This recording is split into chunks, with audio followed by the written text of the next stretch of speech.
అపోస్తులైన పౌలు ఒక మాట చెప్తున్నాడు.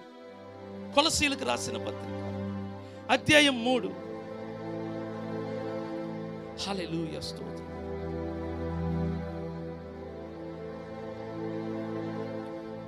Praise the Lord. హల్లెలూయా. ఇక్కడ చూడండి 3వ వాక్యం. మీరు మృతి పొందితిరి. మనం ఏమై ఉన్నామంట? క్రీస్తు మన కొరకు ఎప్పుడు సిలువ మీద చనిపోయాడో ఆ రోజు మనమందరము ఆయనతో పాటు చనిపోయి ఉన్నాము. మనమందరము చచ్చిన వారము క్రీస్తునందు. అందుకే పౌలు అంటున్నాడు, మీరు మృతి పొందితిరి, మీ జీవము క్రీస్తుతో కూడా దేవుని యందు దాచబడి ఉన్నది. ఇది మర్మం అండి. మీ లైఫ్, మీ జీవం అంట క్రీస్తుతో కూడా దేవునిలో దాచబడి ఉన్నది. 4వ వాక్యం. మనకు జీవమై ఉన్న క్రీస్తు ప్రత్యక్షమైనప్పుడు మీరును ఆయనతో కూడా మహిమయందు ప్రత్యక్షపడుదురు. కావున ఈ మాటను అండర్లైన్ చేయండి.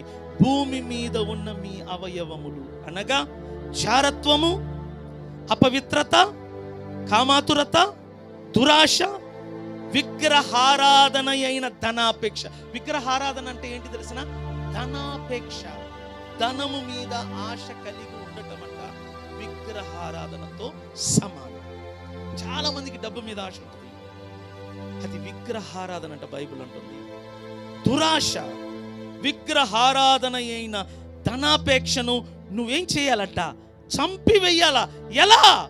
నీ సిలువను ఎత్తుకొని ఆ సిలువ మీద నీ యొక్క దురాశను, నీ యొక్క ధనాపేక్షను, నీ యొక్క జారత్వము, నీ యొక్క అపవిత్రత, నీ యొక్క కామాతురత నువ్వే చంపివేయాలి.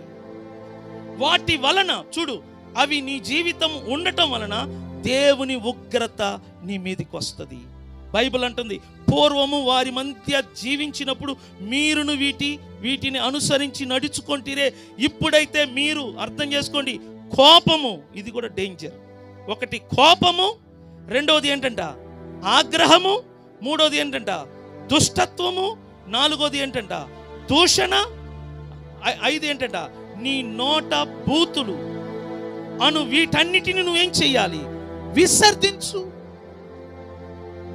నీ సిలువను ఎత్తుకొని నడవటం అంటే వీటిని చంపటం, వీటిని విడిచిపెట్టటం అనుదినము.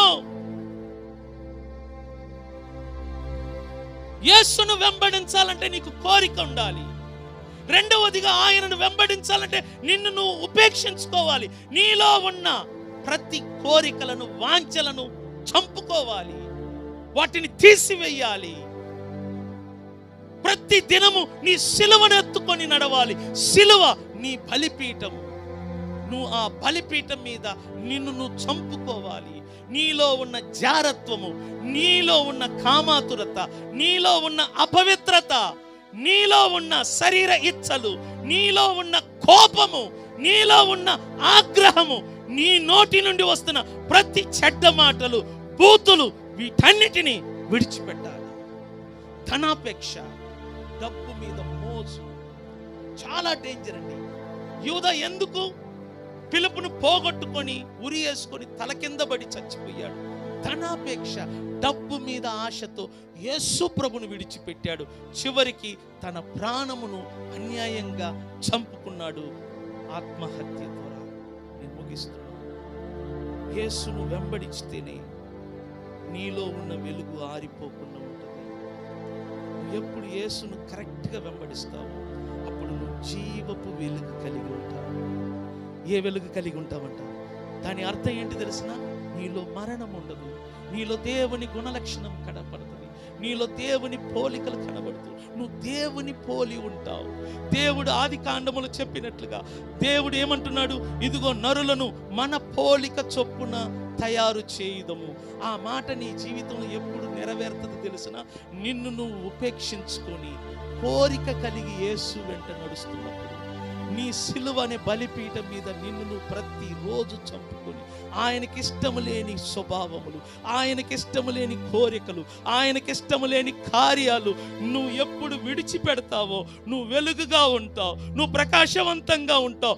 నీలో జీవపు వెలుగు నీకు తెలియకుండానే నువ్వు కలిగి ఉంటావు. నీ వెలుగునద్దకు అధికారులు వస్తారు, నీ వెలుగునద్దకు రాజులు వస్తారు, నీ వెలుగునద్దకు గొప్ప జన సమూహం వస్తుందని యెషయా 60వ అధ్యాయంలో రాయబడిన ప్రవచనం నీ జీవితంలో నెరవేరుతుంది.